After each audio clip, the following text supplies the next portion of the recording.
So what? No, really. So what? So what will you do? So why are you surprised? So what does this mean?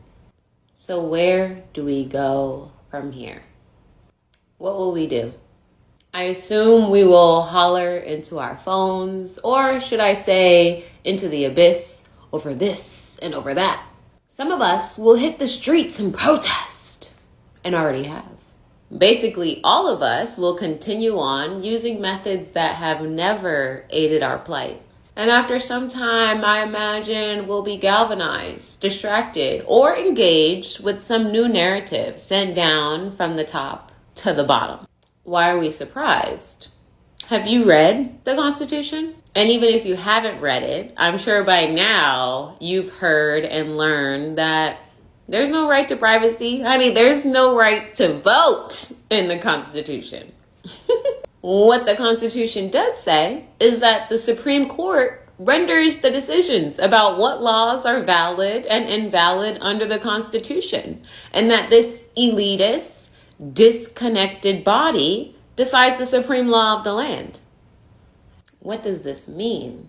Well, it's good news for us. The human rights effort advocates for a modern-day constitutional convention by and for the people.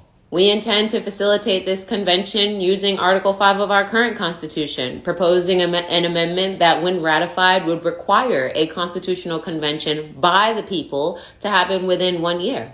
Our current Constitution was written by white, male, slave-owning profiteers.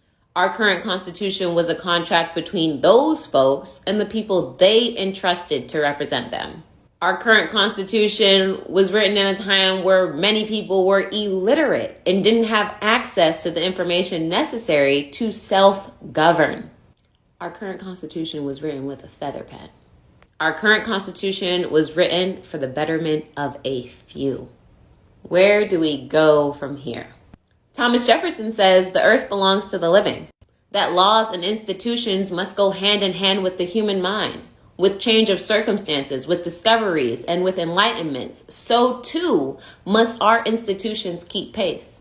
This is social evolution, and the human rights effort is a grassroots movement dedicated to social evolution. And where do we go from here? The U.S. Constitution needs an update. Join our movement.